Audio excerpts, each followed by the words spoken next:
Hi, this is Alexa. May I know the purpose of your visit? It's like a totally great day. It's like totally awesome.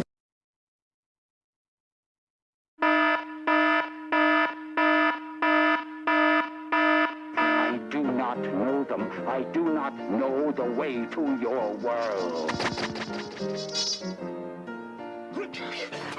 Now see what you've done?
Sometimes all your baby needs is attention or a change of scenery. Try making eye contact and talking to her or taking her to another room.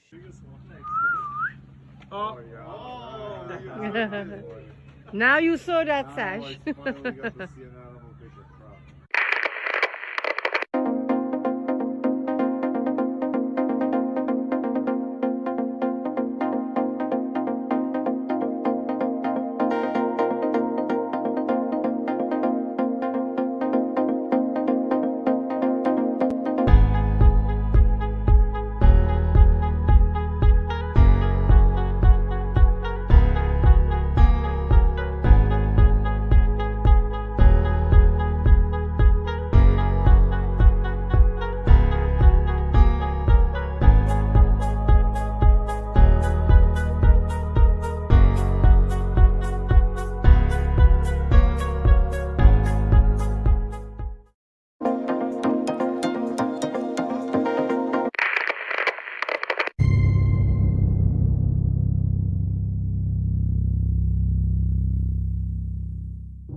You ever just get lost on a program? You're like, how do I shut that off? It's very loud, too. Was it? Mm. Well, you know, I can't hear anything. I have to get a new speaker system in here. I do. I only have this little crappy one. It doesn't work with the big TV the way I have it set up because of the video splitter. Oh, so how you doing? I am well. How are you? I am wonderful. Sort of. I've been a little distressed today. Yeah, why so? Should we get into all that stuff? No, if you don't need to. But we will. I'm making sure I have Facebook up just in case people want to stop in on that end. YouTube up. Yep. Okay. Good. Okay. So welcome everybody to Hero Shack Chronicles. Yeah. We are here live to have so much fun. And we'll talk about Chris's terrible day. Well, let's talk about the campaign first. I think the campaign would be a fantastic idea. So I need to put my other head. What's that? Sorry. I have to put this in. Sorry. We have the Great Cyclopian, issue 2. Yes, we do. The link is in the stream. We're at $326 out of $500 needed. We have 15 backers, 12 days to go. Cyclopian 2 is a hero. It's an action adventure book. Diana keeps asking me for an elevator pitch, and the easiest way to put it is teenage alien raised by the American government tries to save the world repeatedly. This is the tale of him struggling to fit into a society where obviously he would have issues. He deals with being a mute as well as being deaf and having to communicate through sign language, which if you're like me and can hear, that's a world that is it's something that is amazing to kind of take a look at how people have to survive without sound. In this particular campaign, we feature our metal cards, which we do with every book. It's a limited edition 10 card set. This is not the actual set depicted, but the last one that we had with issue 1. Exactly. And this is just like a little billboard sign I would have put in, like, say, a Subway or something. He's got one eye and he's looking to save the day. So we have like the tiers on the side. $5 will get you the digital pack. Both issue 1 and 2 of the Great Cyclopian. And for some reason it didn't scroll properly, but we're working on it. Is it the scroller or the scrollee? Hang on. No, I think it's because of the browser. Is it all in there now? No, it's oh yeah, now it is. Hang on, let me do something here because okay, this is like set up for my blind eye. There we go. That's getting a little better. Okay, now we're getting somewhere. Okay. All right, let's see. $5 or more of the digital pack. We also have $8 or more. You can buy multiples of these. They are free comics for kids. If you don't know what that is, check out the campaign. But basically, we allow for people who just want to give to the campaign to go ahead and buy books for kids, which we then in turn give to children at comic book conventions. We did this at the Terrificon in Connecticut, and it was a huge success. Lots of fun. And we do match first names to first names. So if you back a book and buy it for a kid, you'll know the name of the kid and where they got it from. You won't know the last name, no particulars, no photos. It's nothing like that. But it's just kind of a cool connection because once you do that, some kid out there has a comic book, and we are supporting comics growth in Western society right now. We also have a group in Wisconsin, a literacy group that we're backing. And if you want to support that one, it's also $8 a book. And that will go to a classroom of 30 people, I believe it is. Right. Because we were contacted by a friend of ours who's a special needs teacher, and we said, if we can help, we will. So that's out there. We also have the main attraction. That's $10 plus $5 shipping. For some reason, this is the way Kickstarter's saying it, but issue 2 of the Great Cyclopian, 40 pages, full color. Thrills, yes. Okay, I'm kind of reading and not reading. I'm improvising. Pledge $20 or more, including the shipping, and you will get the issue 1 and 2 together. And that's really it. We do have the cards on the add-ons. That's how you would get that. And we also have, where you can get additional copies of the book. Lorenzo, our good buddy, wanted multiple purchases at different ways, and so we try to accommodate. Right. Hello, Mighty Geek Studios, also known as our friend Terry. How are you, brother? I hope you're good. Let me back this off the screen. There we go.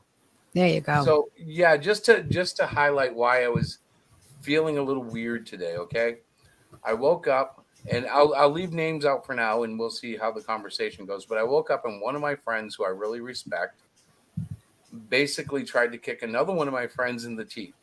And it was just a tweet, and it wasn't any physical violence, but I got upset about it, and I turned around and backed one friend's campaign because I was like, don't kick my other friend in the teeth. You guys are friends too, even though you're not right now. Anyways, I was told it was a big mistake, and I'm like, it's not a big mistake. People can back what they want, and we can have fun in life. It doesn't have to be so polarizing. Like, I think the world has gotten way too polarizing. So basically, I'm like, well, F this. Why are we going this route? We don't. So yeah, I backed somebody and kind of got a little backlash on it, and I don't even understand it. But I'm like, okay, whatever. Oh, And I find myself in a position where I just wanted to say, if you want to back something, it doesn't matter how intelligent or how stupid it is. Have fun. You're buying something for your enjoyment. The campaign that I backed this morning, I never would have backed before. It just wouldn't have. It was no big deal to me. It wasn't even a comic book campaign. And I was like, no, I'm going to do it just because this guy's being so mean to the other guy. And it's like they're both my friends. At least I think of them as friends, and I know Diana will remind me always, they're not friends, they're acquaintances. You don't really know these people, blah, blah, blah. mm-hmm. Yes, but I am an emotional, loving person, and I bond to people. Like, heck, Terry's practically my blood brother, and I've never even seen the guy in real life. You know what I mean? But we've done things together. We've done the 24-hour comic together. We've hung out online for at least a year now. You know what I'm saying? So you do grow bonds with people. I'm kind of arguing with myself. You're not talking, honey. Well, you don't realize that when you talk. I don't like to interrupt because then you lose your train of thought and then you get frustrated. And I don't want to frustrate you. And I feel like, lately. so listen, about this whole, like, if you back somebody and somebody doesn't support that, I just feel like we are all private citizens. We can all back who we want to back. And if the person we back, doesn't fulfill, oh well, or if the person we're backing, they have a different agenda from what somebody else may like, then I'm sorry, but it's still my choice. Well, I try to detach things I disagree with Mm-hmm. from the creations that we back. And Diana knows. She woke up this morning and looked at me and went, "Did you buy?" And I went, "Yep, I did." And she was like, "Okay, I don't know why." I could tell. She's like, "Don't know what it is. Don't know why you did it. This is nothing like we've ever seen before." And I was like, "This is why." Blah, blah, blah, blah. And to me, it was just kind of the right thing to do. It's sometimes your buddies need to see that, okay, I see that you don't like this, but this is still my friend too. Right. Boy, it's getting confusing without pronouns, huh? Yep. It's kind of weird, actually. Okay, let's move on. Let's move on. Let's talk a few seconds about Cluster Fudge. Yes. So Cluster Fudge 2, I'm putting together the book, drawing it, and I've made a decision. Cluster Fudge 2 will be one whole volume, including Cluster Fudge 1. Mm-hmm. So the second book will actually contain the first book and the second book. Right. And I will cease publication of that first edition. We'll stop selling it as soon as we get rid of the stock. We won't reorder. We won't reprint.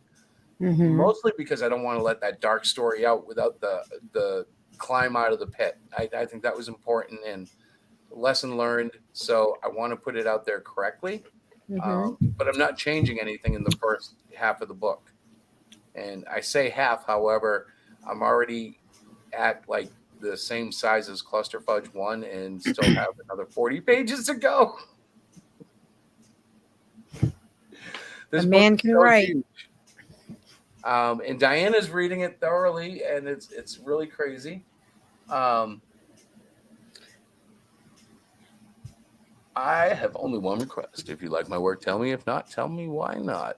I like that idea. I also like it when people are honest. And I'll be honest, my initial offerings in the comic world were lacking compared to those that I offer today, but that's because of where I was. It's not because there wasn't a total, complete dedication to the work. It wasn't because it's not fun and interesting and cool to read.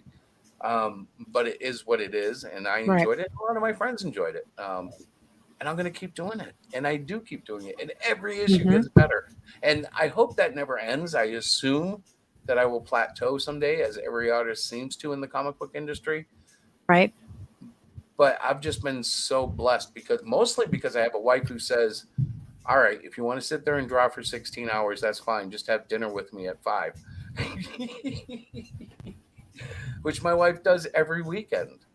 And that's why we see improvement in my art every time I put a book out, because of the dedication and the time. So back to Cluster Fudge real briefly, because I was getting down a rabbit hole there. One of the most interesting things about it is I drew Cluster Fudge 1 back in February. Mm-hmm. And I'm putting Cluster Fudge 2 into the same volume. And I promise people you will see a vast difference in the artwork. I look at the two and I almost want to like stop and redraw the whole thing. But the first part was so depressing. I don't ever want to draw that stuff again. Yeah, you had a hard time with it. Yeah, it was good to do. Mm-hmm. But I also now know, okay, I can actually affect my emotional state if I draw something that is so dark and horrid. But the quality of the artwork is booming. The colors are coming up higher and higher. The writing, I don't like to judge my own writing, so I let other people do it. But it seems like my storytelling is getting better each issue, and Cluster Fudge 2 won't be an exception. Mm-hmm. Cyclopian 2 is freaking awesome. I mean, it's classic like 80s 90s style hero silliness with an undertone of serious story plot. And I can't wait to get to number 3, but I have to finish Cluster Fudge 2 first. Right. And of course, folks, if it does not fund, I will cancel it and we will come up with another series to launch, which my editor doesn't know, but I am staunchly opposed to continuing a project that can't raise $500 in a month. Right. So if it doesn't make it, that's okay. Mm-hmm. Yeah, you know, Terry, and really part of it is as long as your art style is always evolving, even if it isn't improvement in everyone's eyes, it's Right. it's par for the course. I've seen artists, professional artists, who have done long runs on comics who have morphed and changed over the years. John Romita Jr. comes to mind immediately. Mm-hmm. Sometimes for the better, sometimes for the worse. But Right. it's not just like one change. You'll see a style evolve over time, and it's beautiful. It really is. Coffee. Stop for a sip of coffee. And the thing that I've noticed is that, you know, sometimes it takes years for things to catch on. Like, we are just beginning this journey. I mean, it's only been 3 years. That's not a lot. I was watching a documentary, or what was I watching? The Crow. Chris, what are you looking at? The TV. Or not the TV. I'm looking at the screen. I was making sure so I'm just making sure that the StreamYard link is out there if anybody wants to join. If not, that's cool. But I just don't want to make people think that we're in a bubble here. Well, if we are in a bubble, it would be a fun bubble. Well, it's always fun with you and me, babe. I love you. I don't know about that. I do. Mm-hmm. That looks funny. The eye is over your head. His eye, Cyclopian's eye, is peeking up. So I am very excited because next week I will be going part-time, full-time, part-time here. That made on no Hero sense. Shack. So basically, she's been working a full-time job this whole time that we've been making comics. Mm-hmm. What's happening is she's reducing her hours and dedicating formal hours to Hero Shack. Yes, Right? yes, that is correct. I still have my studies. I still have school. Marketing plan. I do. I have some ideas that I'm going to be reaching out to people starting next week. So I'm kind of excited about that. Well, that kind of makes me nervous because usually when you say something like that, that means I have to do more streams. Now, Let me tell you something. I heard a conversation tonight, and Diana will love this. It was rotating a little bit around autism. Mm-hmm. And it was basically someone saying, well, autism is nothing more than, another diagnosis to get free therapy, blah, blah, blah, blah, blah. Okay, first of all, I wanted to freak because I actually, it was Vicky and NASA were talking about it. And Vicky, I think, mentioned it, or maybe I don't know who mentioned it, but I also have known people who had spasms and banged their heads and couldn't control themselves to the point where they weren't even verbal. Mm-hmm. Autism at its most severe spectrum is a horrifying, sad existence, and it's very serious. And I don't like it when people act like it's just a whatever. It's not a joke; it's real. But now I have autism according to the diagnosis, but it was diagnosed as Asperger's. So that's kind of like autism ultra light. I don't have tendencies to pound my head into walls, and I can verbalize, but it affects us more on a mental emotional level on how, well, personally for me and a lot of other people, on how we respond to certain things, triggers in society that like would tell you to do one thing, we don't necessarily understand Sound, that. What? sound, Sound, sound, sound, sounds, sounds. paper bags rustling, Don't talk about things that are disgusting. clinking things. You're horrible. Why'd you even do that? Now everybody knows. Well, I didn't say you. Well, my response immediately when you said paper bag, I was like, oh, So, yes, autism is a real diagnosis. Autism spectrum disorder. The word spectrum is in there because it can go from one end to another. And give people an idea, okay? mhm. We did a show with Eric. Can you pronounce his last name? Now Telowski. Right. He's an amazing Poor artist. Eric. And He's we a did great show with guy him. too. And leading up to the show, I was freaking out because it was unfamiliar. I wasn't certain of what I was going to do. And once we got on there, I was fine. But ask Diana, whenever we do anything that's out of the ordinary, it's drag my feet, kick and scream, don't want to do it, can't do it, this is stupid. Our Yep. house is going to burn down. Our animals are going to die. The He has like river's gonna anxiety, major overflow, anxiety the attacks. dam is going to break. And then we get there, and I'm like, what? This is so cool. Every time. It never fails. And the house is still standing, and the animals are Yes, and fine. the river's never swole, and There's yeah, no everything goes burn well. house. Or Now, some anything. people would say that's just paranoia, but it's really not. It's like my response to an unusual circumstance is different than, say, what yours might be as a neurotypical. That's you, right, honey? At least you claim it's you. I don't know if you have any diagnoses because you haven't told me. Like, you could be hiding. Like, you could be like, like a crazy cook who keeps like putting stuff in my drink that makes crazy my arms cook. grow up my back. How did we even get here? Can we return to comics? It is a comic book story. I'm coming up with it right now. The crazy cook who Listen, slowly morphs her who husband. was it that I was watching about the crow? Oh, we watched a show or a video from Comic Tropes. Comic Trope. Yes, he's very intelligent. Diana He's to nice to Comic listen Tropes to. I liked I him. think she needs some history and some seasoning, and he has a very Lorenzo's backstage. oh yeah, he has a very cool way of presenting this stuff. So I introduced Diana to it.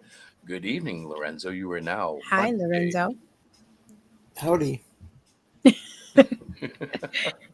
It's good to see you. Yeah, Good man. to see you too. So Christopher was just ranting about comics trope in his show. We actually sat and I watched it, and he did a review on The Crow. So comic was book? there an actual crow on there? Like a talking crow? No, but there were some No. wonderful drawings. It was more about. Have you ever seen comic Comic book. Tropes, Lorenzo? It's like a I'm probably subscribed, but yeah, you go probably ahead are. and explain. But go ahead and explain, please, because I'm subscribed to a lot of channels, way more than I can. It's overwhelming. with. I'll just say it's very overwhelming. He's a very Yeah. vanilla kind of guy. He doesn't really get too hot or too cold. He just mildly comes on and he tells you about comics and he shows you pictures from the comics and he tells you a little bit more. I've heard him do a little bit political, but as long as you stay away from politics and just watch his comedy or his comic stuff, it's fantastic. Especially for Diana. I was looking for something that she would find palatable. And I think I may have touched it with you, honey. I think that was it. What's that? comic tropes. It's a good choice for you. Well, he's intelligent, and there was not a lot of drama, and he basically was able to break down the book that he was reviewing in a way that I enjoyed. Yeah, and it Um, gives you some background on the creator and the yeah, publication history. yeah. And It was interesting for me, and that's one of the things I plan to do with a little bit more time on my hands is to start sort of educating myself a little bit more yeah, and that was with my the goal comic too. history and stuff like that. For you specifically, the only thing you do lack is a firm, foundation in comics. But you have the pop culture stuff. You have a good idea of what we are doing. Well, that's always good to know. But you know what I'm saying? Like, yes, you Yes. may not know who drew the first appearance of Spider-Man, but you know who Spider-Man is. Mm-hmm. Do you know who drew it? Diana. Huh? Do you know who drew the first appearance of Spider-Man without Googling it? I'm listening. Wait, it's coming. It's coming. I'm trying to Oh, no, you are Googling it. You are on your phone, I bet. You're doing that right now. So, was that Kirby? Jack No, Kirby. He was asked to come up with Oh, so Norman it wasn't Osborn. Kirby. Okay. What's that? Steve Ditko. That was good, Diana. You took a time to think about it. So wait a second. So it was Nico actually?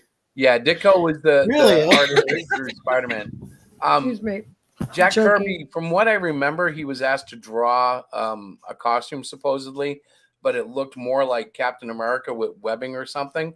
So the assignment was given to Ditko, who came up with that unique, the whole red and blue with the big eyes and all that stuff. That was Yeah, Ditko. I see. I don't even know these basic facts about, at least about about the the mainstream comics. Yeah, but you are a living encyclopedia. I love you, man. Well, I'm not.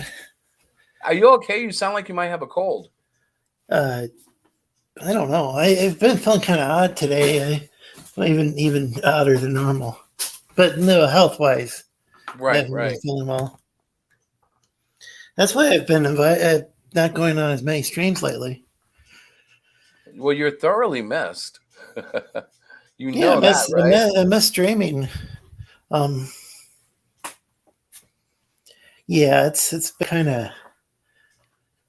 Well, I see with the stream, been like kinda rough. when Stu put that out last week, I was like, I don't mind streaming to just a few of my friends if that's all who shows up, But Yeah, I don't think that was anything aimed no, at it wasn't you. I towards think us it at was all. But like I was, I think it was something else, but yeah. I mean, yeah, you're totally right. I've taken exception with him saying that too. It's like, hey, I resemble that remark. Exactly.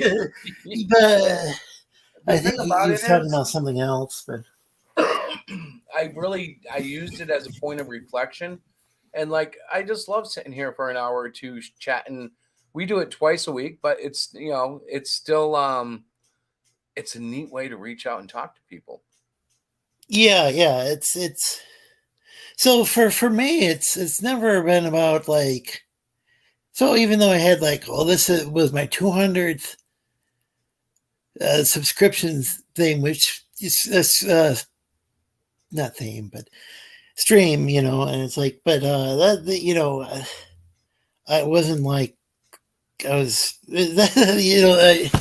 I had gone like months without streaming before. I don't think I've streamed for at least a couple months now. It's not like it's for me. It's about having fun. It's not about like if I wanted to have like a giant channel, I would probably be able to get maybe not a giant channel, but more subscribers than I do now. Well, you have enough fingers in the pie where you could hit the pulse, and we both know like drama sells. If you I just refuse to. Yeah, videos, I just don't want to do that every episode because that'd be just like not good. I talked about backing Super Fun Asian Toy today. A little bit about it, and it's you were vague about that earlier. Yeah, I guess I just revealed the product, but But it's like, boy, now I did lose my train of thought. Diana, how come you're muted? So you said Because I was coughing. Because you got me like I just had. Are you okay? I'm fine now. I was eating a lemon snap cookie, and Now, see, you're not sharing your food online. You got to show us what you're eating. I already ate. I had 3, and I ate them already. Thank you very Lorenzo, much. you see how she does this? She doesn't even get the gimmick. Well, for me, as far as the, as far as the, those we all know those are kind of silly. Chris, sorry, Terry's backstage. Oh, hey, Terry. Sorry, Lorenzo. Go ahead. We're like the Fantastic Four. So we all know that like that selling socks and stuff is silly, but there is something kind of fun about having, there's like a lot of these campaigns. With me being severely dyslexic, it's kind of taunts me every time I get a book. Mm-hmm. I love the artwork, but it's not always that easy for me to concentrate. Right. And being dyslexic was one thing, but then I can't even concentrate lately. So, but like socks, that's something I can at least. I don't know. Just like the sock, like the whoopee cushion. Yeah. Did you order the whoopee cushion? I ordered the whole thing. I think. Yeah. Okay. Yeah. I don't know if that comes with every order or how that works, but the sit on my face whoopee cushion. Mm-hmm. Well, it's funny. That's just a fun campaign. So for me, that I never would have done it. I never would have done it, except I was like, man, my buddy. Yeah, I mean, these are completely like frivolous type, gag gift type items. There's not really like great use for a lot of the socks. Actually, one can wear, and those are really cool looking. In fact, I'd say I like them better than those loud yellow socks from the previous campaign. Yeah, see, I've never bought any of the socks, but like looking at it, it looks like, forgive me, but the quality looks like it'll probably be typical dollar store stuff. And that's kind of the point of the thing too. Yeah, it's the whole Super Asia fun. It's just like poking fun at the whole thing too. I mean, I kind of like that sort of humor. It was noted. Someone said that it was like making fun of China, and I'm like, no, you're being too sensitive. This isn't even that centralized, It's just a little like, it just didn't make sense to me. So I'm like, I just tried to get away from it but it's been bugging me all day because that's what autism does. I don't think it was. I think there's something going on between a couple people who used to be friends and they're arguing and brothers, I hope I hope we can all pray that they mend fences somehow, no matter how impossible they may think it is. But I miss the good old days when everybody was laughing, and it wasn't that long ago. Yeah, there were a lot of fun times. We funded Cluster Fudge on a show they shared just in February. I'm like, what happened, you guys? You were the best thing going on YouTube. Mm-hmm. Yeah, I don't know. I just know I just know I somehow got stuck in the middle. Do you remember Hannity and Combs? Or was it Hannity and Holmes? Hannity and Combs? Yeah, it was right wing and left wing, and they kind of played off each other. Yeah. That was kind of how I saw the whole show before the fight. They kind of were opposing, but joined at the show, and it was a fun thing. And now they're fighting, and I just like go, ugh. Well, now you got like Nasser and Soy Rage. Nasser, I have to say, is like coffee before you drink it. When I first heard Nasser, I didn't like him, but he has grown on me. Hats off to Nasser.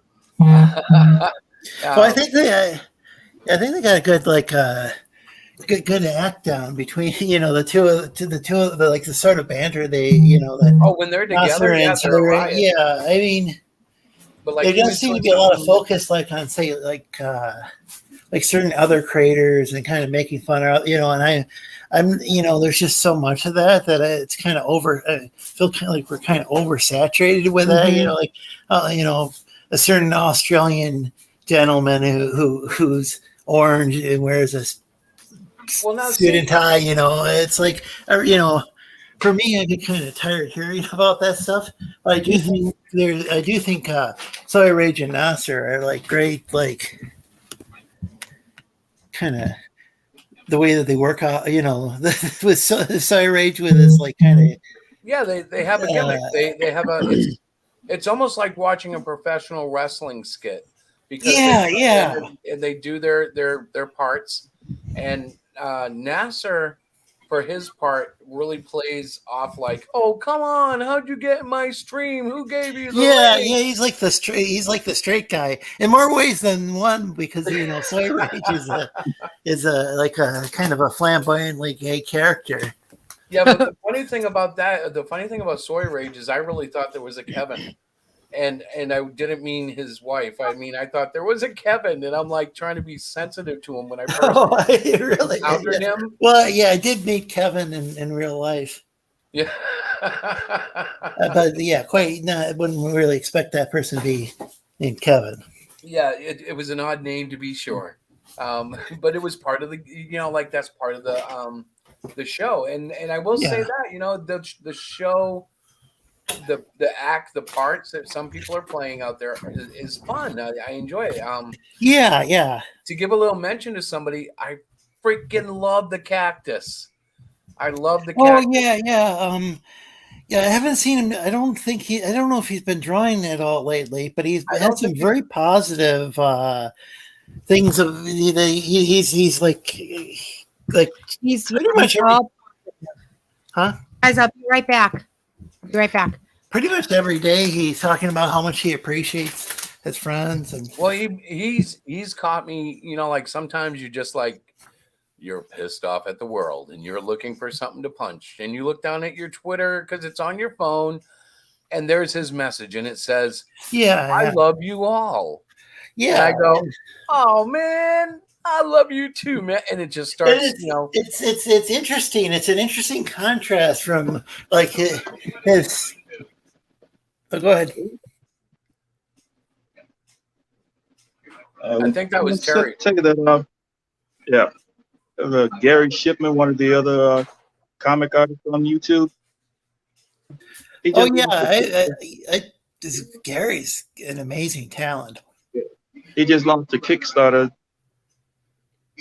selling a plushie of his latest character, Titan Mouse of Might. Oh wow, that is cool. That's really cool. I've actually heard of that one. Mm-hmm. He had a really strong campaign a few months ago. Finished up strong, right? Yeah, Gary's he's one of these somebody who I'm not sure. He's somebody who's got a lot of talent, but I don't necessarily hear his name mentioned. You know, I don't hear his name mentioned like anywhere near as much as he probably deserves. But I think his campaigns do well, don't they? They do. I mean, like people know that he you know, like other artists will say, you know, you got to check out Gary Shipman. He's incredible. I've seen his stuff. It's really good. Yeah, he's fantastic. Really nice guy. Doesn't say much on his stream. I think he has he's drawing, and he has like kind of a text to voice type program that will read people's chats. I mean, at least that sounds cool. Yeah, at least that's what I saw the last time I watched the show, and he will respond to people in the chat. But like for a long time, it seemed like he was just like mainly doing like a stream where there might be mainly music in the background. Yep. I actually tried one like that the other day, Lorenzo. I had a music background draw stream, and it was weird. I'm trying to get it's weird because when I sit down in front of a drawing pad, the last thing I think about is throwing it up on a stream.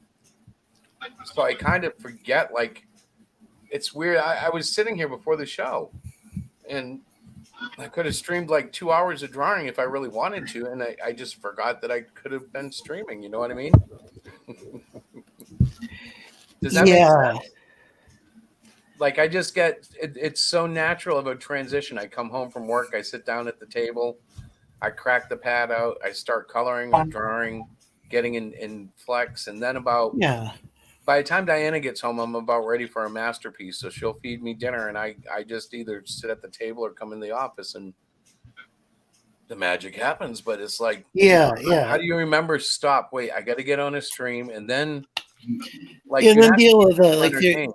then you want you don't want to ignore the people in the chat but I tried that last time and it was horrible because all my friends were there and I'm like just ignoring them, and Diana's like, hey, people are in the chat, Terry's in the chat, and I'm like, oh well, like it was an autistic moment. I was like, I don't know what to do. I could imagine it'd be difficult to. I mean, that's what pretty much everybody knows that I'm not a big EVS fan anymore. I used to be a big fan of the show, but I do understand why and maybe I have this wrong, but I think he said like on some show where he was interviewing someone before that he had a hard time drawing and being entertaining at the same time. Yeah, because if you're really into your art, it can be difficult. Like some guys can do it at conventions and they're ripping off fantastic art sketches and talking the whole time. And I'm like, bro, you're at a whole nother level. That's like playing guitar and singing. Like I can't do that either. I can either play guitar or sing badly, but I can't do both. Really, like if I try to sing and play guitar, I mess up one or the other every time. Yeah, and I think that so EVS does have a channel that he like this all caps channel that was going to be like I think dedicated to art, and then I don't know if he ever used it all that much. Well, I don't see EVS except for in cuts from other people who are showing like examples of something he said, but I do think that I used to have a lot of disdain for him for no particular reason other than you know how he can be condescending and kind of mean to people sometimes. But I've grown to really respect the guy because I know the struggle, and I'm doing it at a small level. Like trying to get $500 in 30 days for a book sounds like a joke to people who get that in 30 seconds. But it is what it is. But I respect that he's built up this. He's built up in himself a market where he will be able to sustain his life, perhaps for the rest of it. He'll have these campaigns, and like the major campaigns, it'll take him a while because probably because he streams so often, and if he doesn't draw on stream, then it might take a couple of years for him to finish it. The streaming period still takes energy, so I can imagine if he's doing a 3-hour stream, he doesn't necessarily want to sit down and draw. Now I can't. I'm not him, so I don't know, but I know. If I'm streaming a lot, for one thing, you get involved in drama. And when the drama happens, I got to believe it's the same for him. It drains you emotionally. Sometimes that can affect the art in a good way. Sometimes it can suck the life out of you where you can't draw at all. Now, the one thing that I'll say to his credit, though, besides putting on I felt when I used to watch him, I found his shows to be entertaining. And besides doing that, he's also got all these side projects that he is fulfilling. Maybe these are like books that I think he's been like reissuing books that he had made previously. Like he's got one called Warts and All, which might be an omnibus of his earlier Cyberfrog. Right? Yeah, because in the 90s he had a run. Right in the 90s, he did a run. So I think, and then he got all these action toys and stuff. Now those campaigns do seem to be a lot more prompt than his, the delivery. I mean, I think he's had several of these side campaigns that he's delivered on. So I mean, and we've watched him change and grow. Remember, like he did some really crazy stuff, like the coins. That stuff didn't go over at all. It bombed. But he learned from that, it seems, and started coming out with quality action figures instead of another, joke. The coin thing was kind of a disgrace because I don't think it was his fault, but it was a gimmicky product, and it wasn't really Cyberfrog product. It was just a coin with a sticker. But he seems to have learned with this high quality action figure. It's almost like, Yeah. well, it is Todd McFarlane quality. It's like it's up there. It's a good looking action figure. Yeah, I like the Salamandroid one. Once I saw like some videos where people were like showing that off, it's like, wow, that was a good action figure. I don't know with these new ones. We'll have to see when somebody does a review of them. Well, like the ones with actual Cyberfrog, but the Salamandroid ones did look cool to me. Right. I have to admit that. But for me, I'm like, I can't hate this guy simply because he can be a jerk to people. Because number one, the internet is crazy. Like, depending who you ask, everybody has somebody who will say, "Oh yeah, that person's gone. Don't go anywhere near them. They're crazy. They're this. They're that." Like even Lorenzo has somebody who doesn't like lizards. I'm sure. Yeah, the most likable guy I know. Like EBS doesn't like me, but I'm not saying he's lizard phobic. I mean, he's got some frogs, so they're amphibians. So he's not just centered around humans. So that's a good sign. It's Cross Comics joining the line. Hey, what happened to your art? That was cool. I thought that was a picture of you in the thumbnail. No, that was not a picture of me. Hello. Yeah, there was some sort of picture there. Yeah, it was for my verse of the day. So when should we do a draw stream, guys? We got like 3 artists in here, and there are 2 people who don't actually draw who we could actually get to help us if they host the stream. What are you talking about? That means me. I don't draw. No, exactly. Well, if we do a draw stream, shouldn't we find someone to host it? So like you could sit there, highlight the different art as full screen, rotate it, talk to people in the chat. Yeah. What would I say? Good job, guys. Keep drawing. So that's what I used to. That's what I used to do on the Slee Stackians, and then right. But what Diana might say. So Diana's often said to me, "Chris, that doesn't look like boobs. Fix them. Chris, those eyes are crooked. Look at it. Look at it. Chris, that arm looks fake. Fix it." Chris, his face looks like a horse. What are you doing? Oh, that was the best. What's with the neck? Faces. It's 4 miles long. Yes. It's funny because Sunday she started looking and she goes, "Did you mean for these little lines to be here?" It's a part of the coloring that I haven't cleaned up yet, right? And I looked and I went, "No." And she goes, "We will be fixing that, right?" I'm like, "Yeah." That's exactly what I tell him too. Leaning over his shoulder. Then it gives him it's good though because the early issues you can actually see spots where I never even looked at that, and neither did you. But we're getting a sharper eye now, going, "Hey, why is that like that?" Wow. If you know we aren't fixing it, I will fix it. Right. Well, no, because actually we were discussing my future upgrade, which will be sometime around Christmas. More than likely, I'll be getting an iPad 12.9 M1, and she'll inherit this one, which is, of course, the state of the art right now behind the M1. And I will actually teach her how to do some coloring edits, hopefully extending her into a coloring role, because she can't draw to save her life, but she can color like no one's business. Yeah. Yeah. That was a backhanded compliment, honey. I know. I'm not. But you can color and you like it. Well, I like to color coloring books. That's a total different ball game. No, I think I color for like stress relief. Yeah, but when I show you some of the little tricks that I've done, your eyes light up. I know once I train you, you'll be like, "Oh, this is so cool." Trainer. Of course, we do have a lot to talk about. We bought a T-shirt press. Yes, we do. And we will soon be manufacturing our own T-shirts, mostly because the ones we get online are not as good as the ones we can make on this thing, and they cost twice as much as it would cost us to make them.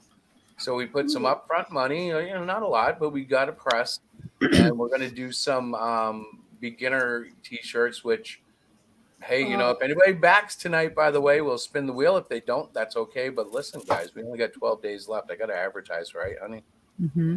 Yeah, I we am only- doing an update right now. But the thing too is not only do we have the t-shirt press, I also I'm have an embroidery machine. We're going to be doing some embroidery stuff, but we're going to be adding a store to the actual website in the near future. Right. So Well, that- we're getting the security certificate, so it can all be encrypted and secure and all that stuff. Mhm. Then we'll have a store up there. We have to decide on the services that we want to use. Right. Right now, we use Square in the convention. I'd love to use it on the site, but I don't know if that's Well, that's just our credit card and debit card Yeah. service thing, but you can do You know anything what? with that. You could probably just PayPal, use Venmo. PayPal through your site. Mhm. We have all three. I have a Venmo, I have a PayPal, and I have the Square.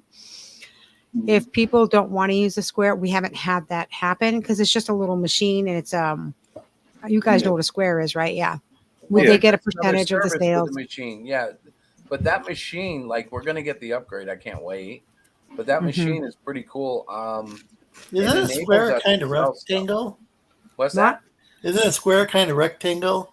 Uh-huh. Where every side is even and matches the other side? Most times, except for their much bigger console versions. So what's this type of square? Well, the Square, we're talking about the company. They have this credit card reader.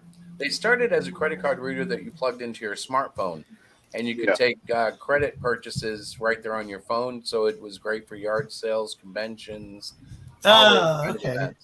And then they kind of branched out, like Holy Moly Comics in Massachusetts was using the console one that was for the countertops, and they were pretty nice. They were like a little cash register. Still did all the same functions, but it was built in a nicer box, et cetera, et cetera. And I want to get the one. It's mobile. It's intended for the same stuff we're doing. But when Does it take bank cards too, or? Yeah, it takes everything. It's just like a purchase device. It takes all the credit and debit, right, honey? Mm-hmm.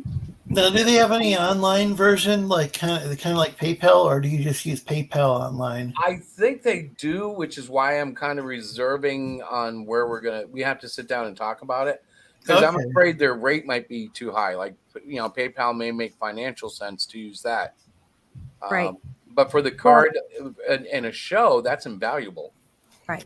Yeah. Most people, I don't know. Okay, I'm not going to use fake statistics. I'll just say a lot of people I know who buy like they'll get a commission or whatever and use PayPal for. Mm-hmm. Do you get a like a website for Square? I've never even heard of them for that sort Whatever, of stuff. but whatever means that you use, whether it's the Square, PayPal, Venmo, they all take a percentage of what you are selling. The best way not to have that happen is to just receive cash only. And it's funny because I remember a few years ago, there was a few artists that would only do cash. And I didn't have any cash. I do everything by debit card. Yep. So He's talking about wasn't able to the buy. Maybe they were using that cash to buy Wade. Hmm. I'm just joking. Some of them probably were. But Well, I'm not going to stereotype all artists. I don't know. Yeah, I really don't know any artist who smokes marijuana. Well, I think you can use your debit card for that too, and your credit card for that, and your Now you PayPal can in and your certain Venmo. states. I don't know. Yeah, it depends on the state you're in. Yeah. Yeah, if you guys can send me the link to the website for that, for when I go to do more shows, that would be nice. More options for people paying means man. I'll track it down tonight and send it to you. It's just cool because you just plug it into your phone and, like, of course you register an account and whatnot. But you get in there and you just Diana does it. I don't even know how she does it. I'm sure it's You easy. download the app. Are you talking about the Square? Yeah. You download the app. I have an Apple phone, so it has a little Apple end to it. You plug it in. the person swipes their card at audit, you have to open up the app, you put in the amount that you're charging them. Wait a minute. You said you plug it in. Do they send you a device that you plug in, or do you go to a store and buy it? So yeah, You she's talking sign about. up for it. It's a little device though. It's about what, maybe 2 inches by 2 inches. Mm-hmm. Yeah. Yeah. The square. And it probably costs a couple bucks. Oh, easily cheap. Yeah. I'm looking it up right now because I did it so long ago. But like they just came out with a version that will use the chip. Mm-hmm. And that's huge to me because that's going to be the next thing. Soon magnetic stripes are going to be, kicked out of the conventions. You watch, because the machines won't be doing them anymore. Right. It's a point of sale, social media. You can do a lot of stuff with it. Yeah. And We did. I just want to find a company that's nearly invisible because sometimes, like, I know Kickstarter is hated by the hardcore CG. I know IGG is seen as like CG favorable. In the meanwhile, it's frustrating because I love a lot of people in Comicsgate. I love a lot of people out of Comicsgate. And particularly me and Diana, we've never been in Comicsgate. No one's ever sent us an invitation or invited us. Except for Preston. We were kind of there for a week or two, but we weren't really there. I put his logo on one of my books, but that was because of what we were doing, Yeah. Mm-hmm. Well, technically, you don't get a quote-unquote invite to Comicsgate. It's just, you end up really believing what the basics of what it is, and you just either say you're Comicsgate or you're not. Nobody sent me an invite. And I just simply said, I agree with this. Yeah, blah, blah, blah. To myself, I'm Comicsgate. Well, the thing about it is, depending whose definition it is, would depend on whether or not I agree. Because people who hate them, it's like they're a hate Nazi white supremacist group, and I'm like, well, no, I don't like that. But if I'm talking to people who I know, I'm like, well, that's not anything like what I've encountered. Now, the people that believe that it's a Nazi group or whatever white supremacist group, they haven't done any investigation. If you go back and check out the people who sort of started it, for lack of a better way of saying it, they're not that. They just believe in giving good, their customers. They want good stories, good customer interaction. Don't call your customer a Nazi, or different stuff like that. Right. Don't shit on them for not liking what you're doing. Right. Well, to me, it's just like, I don't understand it. I've heard a dozen different stories about what it is from people who are in it. Yeah. And like when I first encountered Comicsgate, I'm sorry, I was one of those people who Comicsgate was synonymous with War Campaign. It took me a long time to understand that some people weren't War Campaign. Oh, yeah. Yeah, I don't even think, like Gatz I think Gatz said before on air that the Comicsgate was dead to him. I might have that wrong, and I don't want to misquote the guy. Not Gat. I'm sorry, Pan said that. Well, if you I think if you listen to the times when War Campaign has been upset about Comicsgate, they've all at least implied it or go along. They've all kind of disemboweled what it's become, at least. Not what it was, but what it's become. Well, it's they and Ethan went their separate ways, right? And I don't know everything that led up to that, but see, I don't even care about that, because to me, if there's a comic book out there I want to back, I will. And that's really like Diana and I. Well, that's what it was. That's what Comicsgate started off as. Is it wasn't like what happened was, and I wasn't even using Twitter back in 2017 when a lot, I was watching some comics. Well, they weren't even called Comicsgate originally, but I was watching some streams by people who eventually started calling themselves Comicsgate.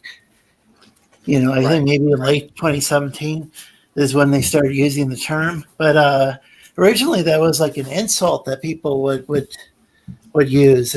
I mean, like I think it's just like kind of like a conspiracy theory that all these people, some of the people in the industry or were supportive of like the big two would say so and so is you're comic skate, or that's my own like personal understanding. Is it started out as an insult? I could be wrong. Well, in Because a lot of places, they said I particularly in the wasn't on Northeast, it's Twitter. still an insult. Like I went to a convention, and if I say comic skate too loud, people get mad. They're like, "Don't talk about that." But yeah, the thing is that the thing is that I think eventually people decided we're going to go and take, if it really did start out as an insult, which is my understanding of how it was, because people would call me that. I mean, and I didn't even like the term. It seemed like it was kind of a slur. But if that is how it started off, there are people like Captain Cummings and John Del Rose who are like, we're going to go and take this and use it for something positive. Now Captain Cummings, I don't think any longer would identify as CG. It's sort of like Christians, when we first got the term Christian, it was meant as a slur, but we took it as a badge of honor. Right.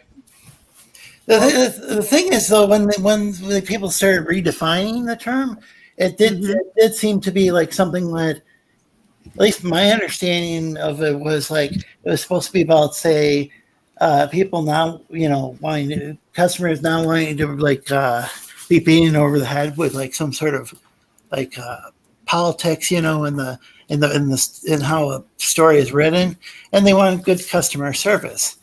So, I mean, I don't even know if that even really needs a name. Well, somebody wants to call it Comicscape, that's fine, but I think most readers are like that, That's something to remember. Like when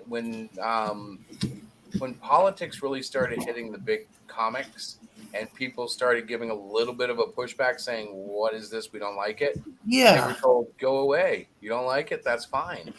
Well, now that the lines have been broken, they're finding that their viewership or their readership is harder to maintain.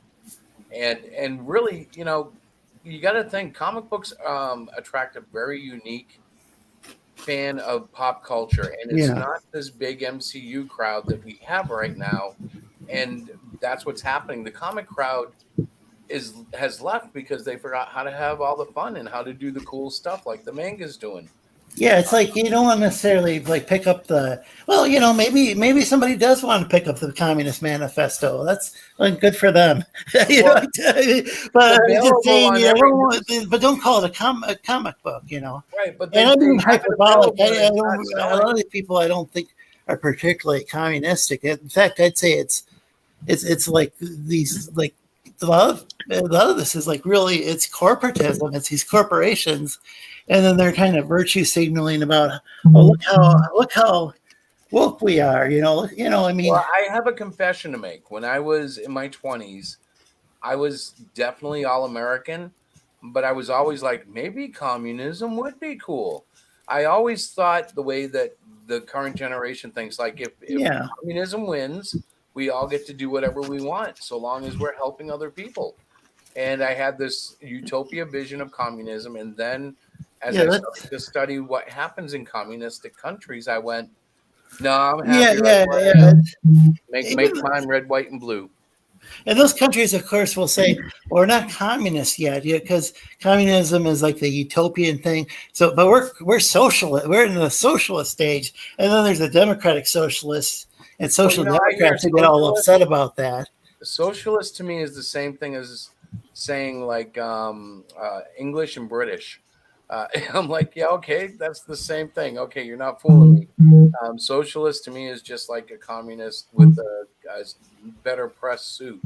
Well, then there's like countries like Sweden that are social democracies.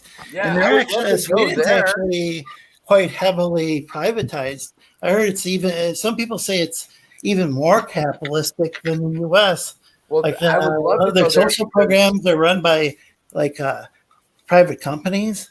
Well, the thing is, they're so small that they can control that, and that works like in a small. It's almost like a huge commune, the way that they are. They're right, but the problem with communism is the bigger it gets, the more wild it gets. You know. Oh, Like, but Sweden's something different because what it is it might even be a form of corporate welfare or something. Because I think taxpayers' money is going to like private companies to provide certain services. You know, like they're I think they might even have like charter schools and stuff like that. You know. But like, So- aren't they generally like super happy, super healthy, super wealthy? It's like a little aqua fish tank where they're getting the best. Well, they also have a high best recreation. suicide rate, but then again, I think they're so far north they might not get all that much sunlight. So I'm going to say something really harsh and cold. I don't believe in suicide whatsoever, but I do think I'm getting kind of jaded to. How do I say this? The whole COVID thing, and when I say this, understand, I've been vaxxed. If you ask me, you should probably be vaxxed unless you have a medical condition that says otherwise. yeah. And I wear a mask because it's required of me when I have to. And I don't have a real problem with that because I don't really care. I'm like, all right, this is the next, thing they put on me in life. But I respect people's options not to. I don't know. I don't know where I was going with that. Diana, help me. I don't know where you were going with that. Actually, no. I lost it. I'm sorry. You guys have been like talking and stuff, and I'm trying to follow, but I don't It's really okay. know what to say. Somebody throw something different at us because I just lost it. I was trying to read this at the same time, and I got completely lost. Well, I think you were saying that you wanted you were willing to wear a mask, but you understood why somebody might not want to, or something. Absolutely understand it. Well, I work in a field I where I can have to understand, wear- especially if somebody's vaccinated. If you want to get 80% of the population vaccinated, which I think is the current goal for like herd immunity, then you might not telling them they have to still wear it even after getting vaccinated isn't a good way of marketing it. Okay, so now I remember the point. The point is, I almost feel like we're trying too hard to play God. Like, forgive me if this sounds callous, but I almost think they should have let it run its course. Especially if it kills 2% or under 2% of who it infects. That sounds horrible to people, and I don't mean it to, but like, have we done more damage with the lockdowns, with the, who knows if they say the FDA has formally approved the virus vaccine from Pfizer, even though it was really quick, but they've formally approved it now. So really, if I say something against that, I'm sure I'd be kicked off the internet. But I do understand people questioning. I don't know. Is my heart going to blow up in the next 10, 15 years? I doubt it. Well, I do. You never know. The only question is, why did they formally? Were they pressured into it or something like that? But who knows? And they might have been able to develop it so fast because all these different scientists around the world were working on this one thing all at once, and maybe they were building on this technology of like a previous vaccine. I think with some of these, with was it mRNA? Well, it was also a new type of vaccine. But there was, I think there was a previous vaccine that had been in development, and hey guys, maybe helped kind of speed up the process because they switched from that. Hey guys, Yeah. Let's have a sci-fi thought for a second. What if they sent out this vaccine knowing that it would affect one person in the whole world? They just don't know which one. Turning he or she into a superhuman that could save the day from the comet that's coming to Earth in the next 5 years. Well, there you go. So that'd be a good reason to go out and I'm going to disavow because who knows how YouTube's going to interpret that. Well, conspiracy theory. The other question that I've thought of: what if taking this vaccine ends up for something in the tribulation for one of the diseases, like the boils or that? Ultimately, it comes back to whoever got this. Yeah, I lean heavily on like the supernatural power of God protecting me from any and all poisons. But But he also loves me, and if I screwed up and have to suffer boils or some sort of other physical ailment, I will. But in the long run, I believe nothing happens until it's supposed to. Like Diana hates it when I say this, but I'm not going to die until I'm supposed to die. I want to be very careful. Like earlier, I said, now if somebody gets vaccinated, I don't think they should have to wear a mask, after. But on the other hand, I was vaccinated and I do wear a mask because I'm immune, I'm immunely suppressed or whatever the term is. So Lorenzo, here's my thing, and you tell me because you're more medically compromised than probably any of us here. Why aren't they developing good airtight air filtering masks for people that you can actually wear? Like, I'm starting to think if this is going to last for the next 10, 20 years, I want my cool Iron Man helmet. And I want Oh my God. I want a Christopher. head top. Yes? You are so funny. I'm not That's what trying you're to worried be about? funny. Hey, Oh, you know what, Chris? They've already developed stuff like this. It's called gas masks.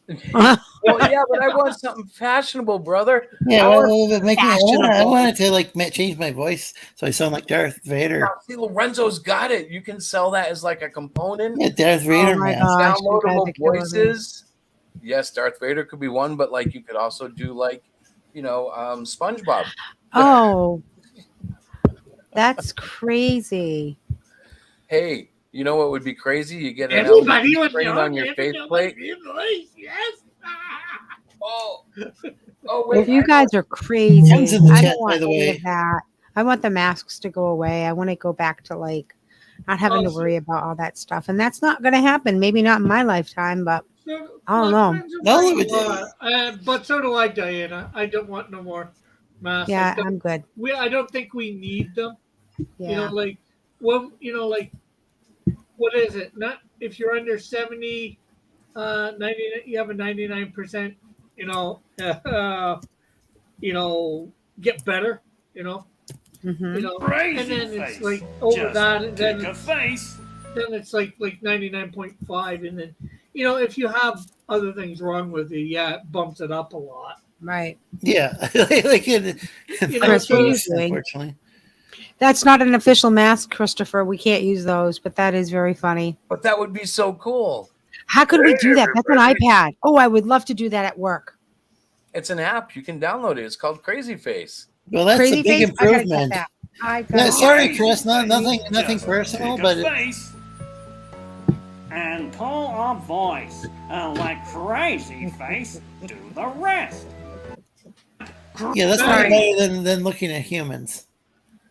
I like that. That was funny. You just got to simply strap it all, get straps to go around your head to hold it there.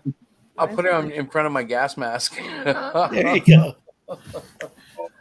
But I'm serious. Like, okay, so if we're stuck with this for the next 10 years, where the heck is Nike? I want my air mask airtight, made by cheap child labor from Indonesia or wherever they go. And we can all just feast on these devices that save our lives. See, I'm being a little sarcastic, but I do want a cool helmet. But you are making a good point at the same time too. Unfortunate. Don't you want one, Terry? I mean, if we got to do this, why aren't we doing it in style? Oh, Exactly. trust me, if it becomes legitimate, it will be done in style. Just look how fast they started doing just the fabric masks in various style. I hate those though. I'm so ready for an upgrade. I wear the paper ones. I prefer the ones that are colored black. The disposable ones, yeah. Yep. And I do that because the cloth ones, for me, I don't trust. I'm like, okay, so I live under the premise that this thing is supposed to be super spreading and terrible, and it can survive on this and that. I don't even want it. I'm like, just throw one away, get another one. Well, guess what? The thing is, neither mask, the paper ones or the fabric ones, do anything to protect you from it. Right, and that's my ultimate, like, Yeah, I see people make these speeches about mandatory this and mandatory that, and I'm like, can we please talk about the science? If you're serious, Like, let's find a way to make everybody an air filtration device that they wear on their heads that Well, won't impede their breathing. And I think there is good. I mean, like when you cover your mouth and your cough, you're less likely if you got a cold or whatever to spread that to somebody else. I think that's how the well, mask remember work. when I was a kid, and I'm sure most of you guys remember this. This would have been there's a terrible bug going around. Cover your mouth, wash your hands. If you feel sick, stay home. That was how they used to handle these things. When the swine flu was out, that was the recommended thing. And for some reason, this particular virus freaked them out so bad that they locked everybody down and insisted on vaxes. And maybe we don't have enough of the details. Like that's what worries me about COVID. We know how they told us how bad it was. Remember, it was so catchy that you had to like disinfect whole buildings at one time. Well, now they're talking about COVID-22 being even worse. And like I was joking earlier, it's almost like Jason's back. Only now Well, he has 2 knives. we don't really know. Like, Sorry. Go ahead, Lorenzo. well, we don't really know. Like, you remember we used to be told it was a conspiracy theory that there just happens to be a lab in Wuhan that just happens to study this particular kind of virus. Well, I And find just it odd happens that to they're go so and modify stupid. them to make them stronger I find it odd that, or move like, to other how did they animals, not? How did they not cover that up? Well, they tried to cover that up, and then all of a sudden, even President Biden, who I don't even know if he knows his own name half the time, but even he's saying that could be the case. Even Fauci's claim, now saying, what people might have been kicked off of like some social media account before for saying now they're admitting there's a possibility that it could have leaked from a lab. So maybe this virus functions different. I mean, I'm not an expert on viruses to begin with, but I thought maybe over time they became weaker, not stronger. But who Here's knows? the If thing this was about made in a lab, maybe it could be. I don't know. Well, Maybe viruses can get, so that they spread more easily. but Like, maybe because it's designed, engineered, and slipped yeah, from the yeah, lab, that's what they I'm know saying. that Is I it's don't supposed know. to. They know it's supposed to be worse, and they're like, "Oh boy, here we go." Yeah. Maybe that's and I'm not saying that's definitely the case. I want to be very careful because I don't want to get your channel taken down. Well, I'm then just the saying. other question becomes is if they lied to us in the beginning, what makes you think they're not lying to us now? Well, so the thing is, there's constantly changing what they're saying about it. So Yeah, I've been operating off this idea that maybe it was made in a lab, and that's No. why I got vaccinated, and that's why I'm still wearing a mask indoors. Outdoors, I don't want to cover my face. I want to get as much sunlight as I can possibly But get I here in gotta northern say Michigan, something, which guys. isn't Chris, much. what are you doing? I'm trying to get everybody's attention for a second. The media, the government, everybody, how they present is going to have an element of dishonesty. Like we hear from officials based on what they think we can handle as a whole, as a society.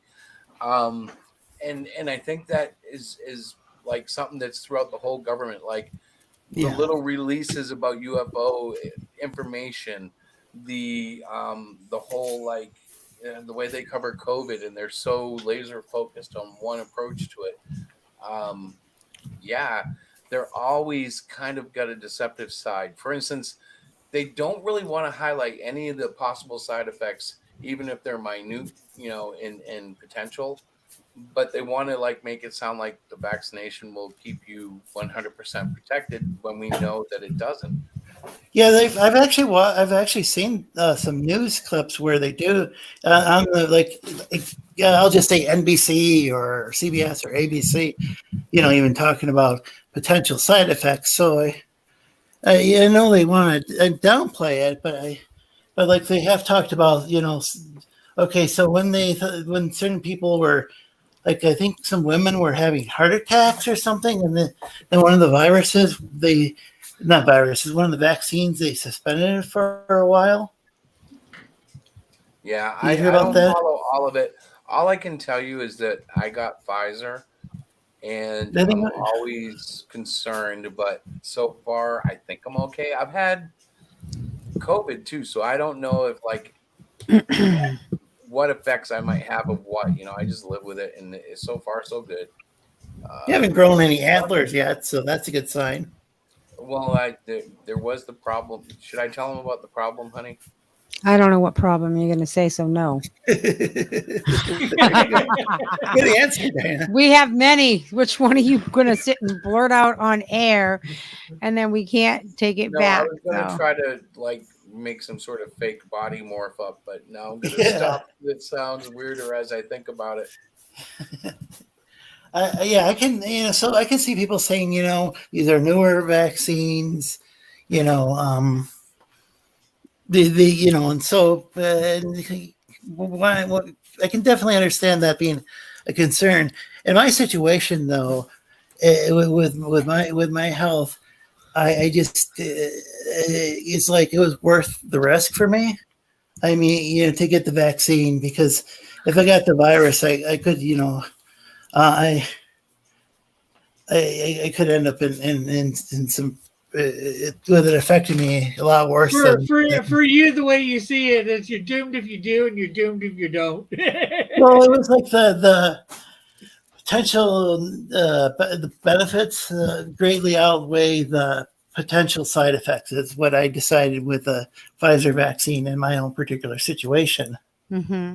I think And it is ultimately a very people, personal thing too. I mean, we can talk about it, but I think for me, if I'm going to put my 2 cents in before I say goodnight, the vaccine and this whole COVID thing, it gets so crazy because everybody comes from a different place and different upbringing and different belief system. And I don't know. I work with many people who are how can I say this? They believe and see and all of this stuff like a lot. They really like believe it all Yeah, without. like they're really scared. They're Yeah, very scared. they And haven't done any research. They just believe whatever's told them by the media because they believe to trust the media well, and the the thing is, government. it depends on what media you're following Yeah, and stuff. So I just stay clear of it. I know where I work. I respect the rules. I follow the director and what they, the rules they put in place, and end of story. When I yeah, leave there, I do how I feel is right for me. But if I'm at work, yeah, and I think we all probably do the same thing, you know what I mean? But yeah. it's At just such a work, you're tricky being paid, situation. so Hmm. Right. you're And I being. just, you know, like if somebody is very fearful and they have their mask on, I'm going to put my mask on. Chris, do you want to let's talk about Great Cyclopian before we end the show because we Yeah, got if you're gonna make swallowed us up in end that the whole show, thing. we got to talk. So we got 12 days left. We Yeah. are I what posted an update. $174 shy. Yep. So that's your That's goal. not That's bad. your work for the next 12 days. We didn't do anything tonight. I feel horrible because I I did. know we don't chill well enough. I don't know what it is, but maybe it's just because there's still 12 days left. But how do we ratchet up? Watch Diana's work because she'll come up with some sort of fun stuff and we'll see what happens. Well, I am planning that, what is it, next Wednesday night? It'll be 5 days before Well, the that would be the actual last spin campaign. the wheel, Yeah, that'll be the last spin the but nobody's wheel. done it in 2 weeks, so I don't think Well, it's that big of a deal. well, the thing is too, you might want to plan an ending night too. Yes, we will. The We will big plan. finale to go out. Maybe do the wheel then and that. Maybe save the wheel for that night. Mm-hmm. That is a thought. I have some ideas. So, yes, that is definitely a thought. Okay, Wonder Woman. She's Diana, that's her real name. I always think of Wonder Woman when I see her do crazy stuff. So, yeah, honey, that's your goal. What's my goal? $174, and you probably want to go a little higher just in case you get any cancellations. Yeah, that sounds like a plan. Right. Hopefully next week I will be, or later this week I will be contributing. I'm going to be going for the both physical comics. Oh, Well, cool. we always appreciate it. I'm not saying that to. This is the weird salesman in me. I'm not saying that to pressure anybody. I'm saying that more or less because I know there are people out there who wait or don't wait. And really, if you're out there and you've looked at it and you're like, nah, drop us a line. Let us know because we're going to keep making these books and keep trying to get them funded. And I'm also recruiting some of our previous backers to drop a little kind of a review, like a quick review on Great Cyclopian 1. And I have one person I reached out to, and she was very kind and wrote us a nice little review. So I'm going to be putting up some You reviews. almost made me cry. Yeah. Well, was you cry kinda- about everything. You're a big No, baby. I don't, but that was really touching. That was very sweet. She did a great job.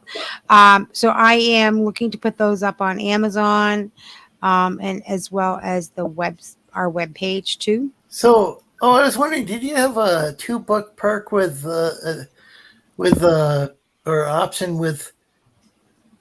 Oh gosh, not I know Great Cyclopian I believe we has made one, but the previous book, I think we Fudge?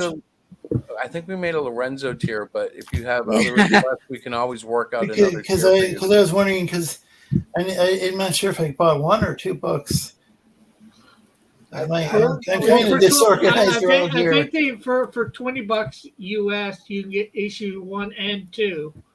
No, I don't think they have anything beyond that. I was thinking if I don't have 2 books, I do want to back Cluster Fudge again if I don't have a second book, because a buddy of mine just came back to town, and So about Cluster Fudge, did you hear what we're gonna do? No. I'm gonna put 1 and 2 together in book 2. So it's gonna be called Cluster Fudge 2, but it's really going to be the first book and the second book in 1 volume. Oh, okay. We're gonna discontinue the first volume, so I guess those are gonna be rare. Really rare. But we're gonna have the book as simply called Cluster Fudge 2. Mostly because I don't want to leave that dark story out there without the upswing. Like, it's so dark after Well Read Comics called it the darkest comic they ever reviewed. I'm like, yeah, I think I don't want to leave that alone. Like, I need to pick that up a little bit. So with great pride and joy, we're going to be publishing both in the same volume. Yeah. If it's going to be both volumes, I wouldn't want to call it Cluster Fudge 2. Otherwise, you might get people confused. Oh, I hope I get them thoroughly confused. Oh, okay. This is Cluster Fudge. It's the weirdest thing I've ever done.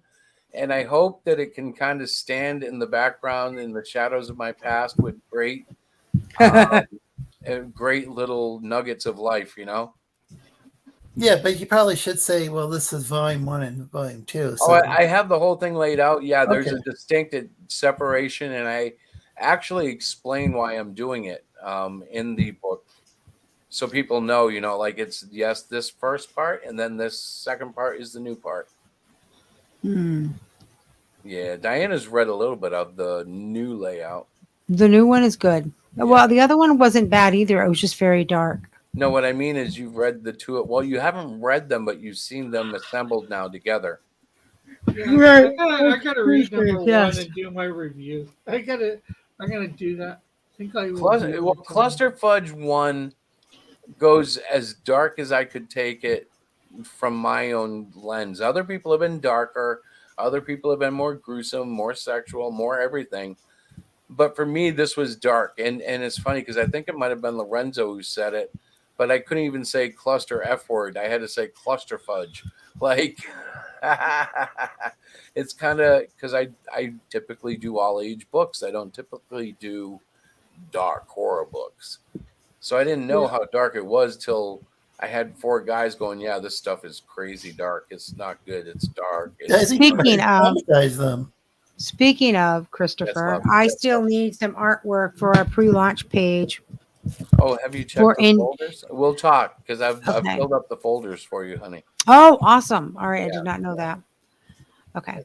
I will check. So anyways, we're going to cut loose. We have to come up with a strategy for the 12 days. I'll probably start doing, 2-minute videos in the morning just because I'm a Goomba. And You got any shows to go on? I hope not. This is my problem, guys. I reach out and people are willing to host, and my husband gives me grief, and I'm like, okay. Well, the thing is, I'll do it, but What like am I I going told to you do? guys, I really am Asperger's and dread every single like appointment where I have to go somewhere because I'm like, oh, I don't want to do this, I don't want to do this, and then once I get into it, I love it.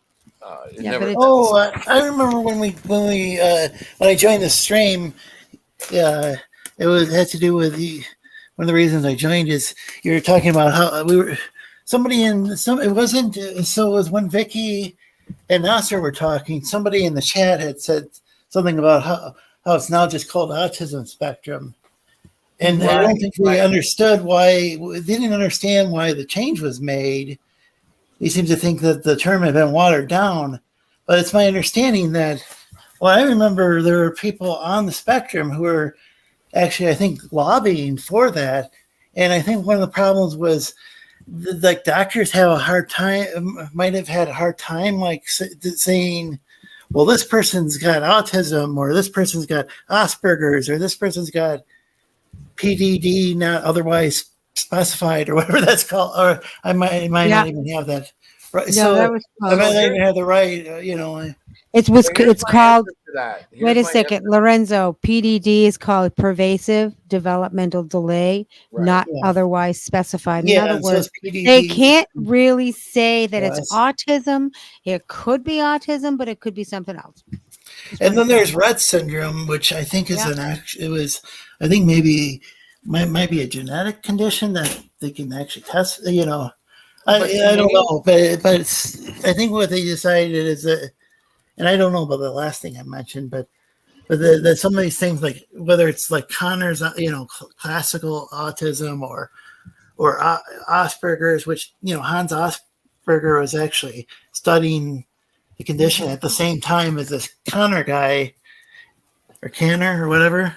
I think in America. So I mean, but Hans Asperger was in like Germany, and I think his research got like destroyed or misplaced or something for a long time. So, well, my thing is I see a distinct difference between what I perceive to be true autism, where they're having to put helmets on, true Asperger's, where it's a social emotional thing, and PPD. I'm kind of like, because I'm of the autistic spectrum, I'm kind of like, hey, don't put that on us. You just said you're not sure if it's Asperger's or not, or autism or not. Like I'm very specific because I get very defensive. Like I hate when someone with autism does something naughty and breaks the law, and then it's like they kind of treat like, oh, is autism some sort of bad thing where people do bad things? Well, no, there are good people, there are bad people. Some have autism, some don't.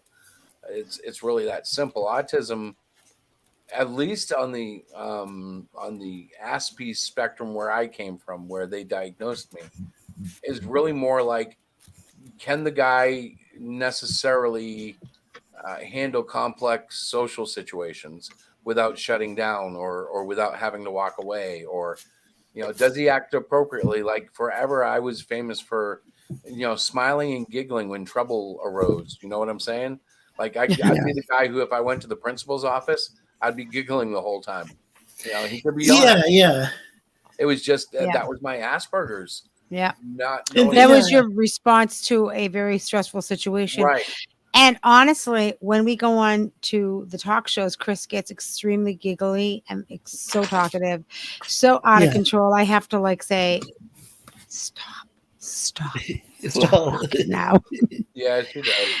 Yeah. That can cause some kind of confusion with people. Like they wonder, like somebody goes on your show, it might go on your show and cause some sort of problem, and you might just end up giggling, and you might, and they're like, why didn't somebody else in front of yours might feel offended or something? Why'd you let this person come on and and do this or that? But so it can be hard to know what to do in those cases. Like I don't typically laugh, but I might keep that person on the stream. Right here, this is how I can respond to it. Okay, the path has already been laid. All I have to do is make my best comics. I look at guys like DPS, John Malin, all the successful guys. And despite all their crap, the bottom line is they usually put out really good looking comics. So I have to push until I make really good looking comics, and then it won't matter. Yeah, well, my point is though that when when things go awry on a live stream, it can be kind of hard for someone on the spectrum to know exactly what to do. To Do navigate, you yeah. let that Yeah, person that's just true, have yeah. their say, and then maybe they'll just get it out of their system, and or do you kick them and then be concerned? You don't have to worry about them, like creating a bunch of accounts and trolling the chat or something. I mean. Well, Or I've just been creating really some other fortunate. account and coming back using that account. We've been really Right. fortunate in that, like, they pretty much leave us alone. So, in that respect, like, we've been trouble free. But we just want to make our comics. Yeah, I'm So, just honey, saying that's something where somebody on the spectrum might have a hard time, dealing with, like, say, conflict or something like that. Somebody who's more on the Asperger side maybe would have a hard time with it, Mhm. Whereas Absolutely. there's some people on the autism spectrum who might not be able to talk at all, or maybe Right. they can use sign language, but they can't, use verbal. I mean, Right. Well, they, and I do think it's related though. Like I'm Well, kind some of, of us I can talk, kind of, but I can we kind of lose freeze track up, of what we say. Huh? what, Chris? I said some of us can talk, but we lose track of what we're supposed to say. Like, Well, yeah, I Uh-huh. have a hard time sometimes. Like, let's say somebody's relative passed away, or even their dog. Like, just sometimes that's the time when I kind of freeze up and I can't think of what to write or oh what to no, now say. see, I think of plenty of things to say, and sometimes do, and that's where my awkwardness comes in because the social cues don't register. Yeah. Like I'm the guy who's like, my dad fell from a plane and splattered all over the ground, and I'm like, well, at least it was instant, and they're like, Oh no. Yeah, "Yeah, yeah. that was, And I'm afraid of saying something wrong, so I might just freeze up and not no, I say say some anything, horrible things without thinking. And I'm not sure whether that death is instant, Chris, because there is the fall. right, Yeah, right. that's true. But if I'm falling myself from like that high of a height from a plane, I'm gonna enjoy it. I'm gonna like turn into a little dart, say He a says prayer on the that. way down. I'll be praying the whole way. Jesus, I love you. Forgive me. I'm so sorry. Oh my God. And it's not necessarily that I'm scared to say something. It's just sometimes I just have a hard time even just It stringing short words circuits, together. right? It kind of Yeah, short. yeah. And so I do think it is related to even the nonverbal stuff. Like in my case, I was told I mean, this is back when they had when they had a differentiation between the different autism spectrum conditions, Right. and Yeah. the doctor actually said, "You don't have Asperger's. You actually, I don't think you have Asperger's. I think you have this, the just autism." Because when I was a little kid, it took me a little bit longer I spoke at A process and the early age, but it took, or the normal age, but it took me a while before I started forming sentences. right. So I do have a So, little bit of the classical kind of autism, so where I have to sometimes I ask. just do have a hard time I have to speaking. ask Lorenzo. Mm-hmm. At what Right. point did your parents tell your doctors that you were a Sleestackian? Well, that was obvious, Chris, but poor Lorenzo, man. I that was love you, obvious. brother. I had to pull that out. Yeah, well, Oh. that's pretty Well, obvious. So, Diana, did you get to watch the first episode of The Chosen the other night when you said I you're going? have. I did. I actually watched up until episode 3, and then I fell asleep during episode 4, so I have to rewatch that. I thought it was a good show. Obviously, they had a lot of creative freedom in it.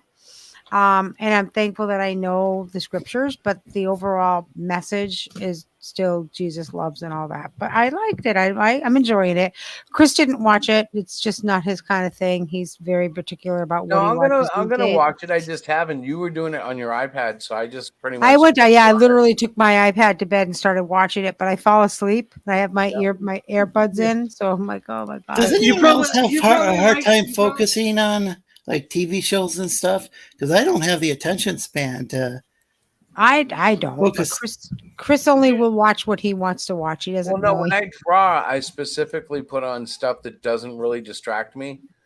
So I put on like video game reviews and stuff, just the old 8-bit stuff, 16-bit stuff.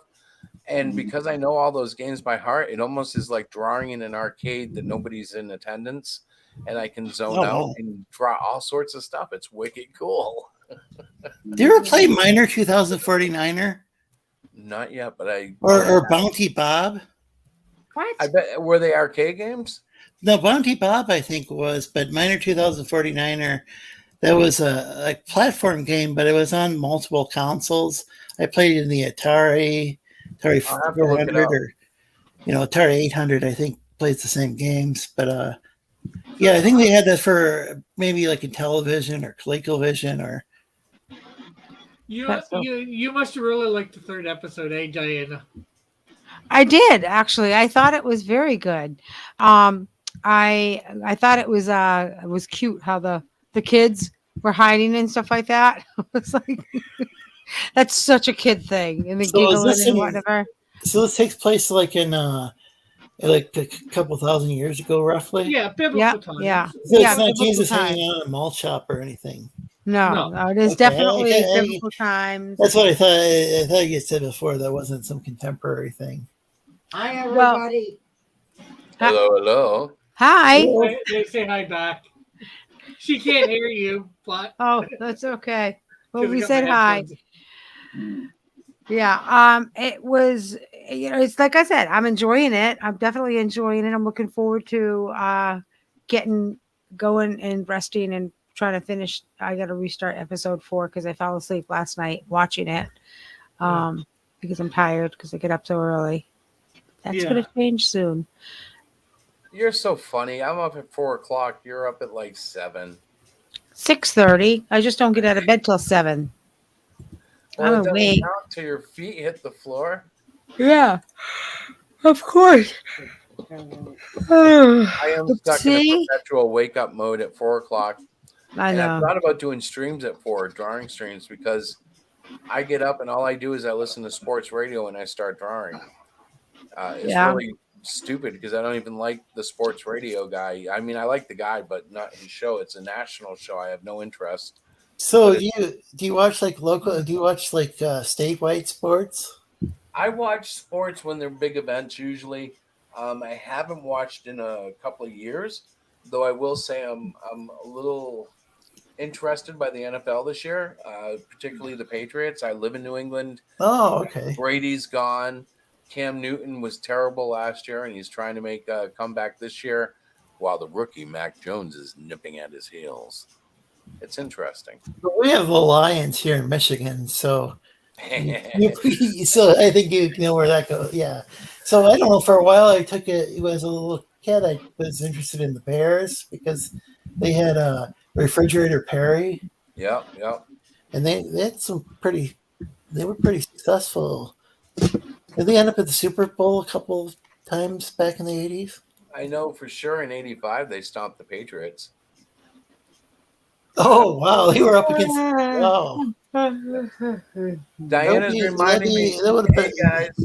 I'm going to bed. I got to get to bed. I have to go too, so you can't leave until I leave. So, why? Any last thing you want to say? Oh, my God. We stream again Monday night for God Chat, 8:30. Mighty Studios doesn't stream. Cross Comic streams 7:30 on YouTube. 7 o'clock on Odyssey tomorrow. Link on Twitter. Yeah. Cool. Terry talked about streaming before, but I don't know whatever happened. I think Terry fell asleep. I haven't heard him. See, he's sleeping. He's teasing us. Yeah, I think he's that's snoring. He's snoring. He's literally sleeping. Terry, wake up. You can't be sleeping on the stream. This is so silly. Mighty Geek Studios, wake up. Oh my God, he's sound asleep. And I actually do. Well, actually, am planning to go back to streaming. I heard you snoring. No, I think that was his phone buzzing. Oh my god. And I did hear phone buzz. We've But bored him. yeah, I do plan on going back to streaming the When? Stackian show, but I don't know exactly when. But Lorenzo, think about if Chris does a drawing stream, you could help us out with the chat with that if you want. If you're feeling up to it, Yeah, that'd be good. right? You could Or help if me you out Yeah, because started I won't hosting know a what to drawing, say. I get to or feeling if you better. I started don't know. hosting one. I've been needing to. I've just been needing to get my go and get my blood drawn and get some lab tests, and I haven't You been need to. feeling up to that. So You said you haven't been feeling great. Yeah, you yeah, gotta take care of yourself, my friend. My goodness, go get it done. Get it done. Get it done. yeah. Maybe You know the what's blood. going on. Maybe once I go to the lab, maybe they'll find something that's going on. Yeah, definitely. Well, whatever. Just I'm throwing it out there. But you guys, I am ready to go hit the old sack. I'm So is tired. that Diana? Is That that is. Don't hit it That's, too hard. well, I'm gonna Or, lay my head gently down on my cozy pillow and Diana? try to Do you watch. want or to do you just want to make sure lead it us doesn't out hit then? back. What's that, Chris? You want to officially lead us out? Leave you out where? Lead us out of the Lead us broadcast. out. I was gonna say, yeah, like good night. What do you mean lead us out? What? Is that how you're going to do it? Like No, you're I not don't know going how to to lead Well, us okay, out. watch You're so something like, silly. okay, ladies and gentlemen, this concludes tonight's stream. Oh my Please gosh. back the you were book, and we'll see you Monday night for so God Chat. Something crazy. like that. Where's the book located? Where It's do located you on back it? Kickstarter. The description, the link is in the description. Yes. Yes. Is it called like the Great Cyclopian? The Great or what? Cyclopian 2. Look for Great it on Cyclopean 2. Kickstarter.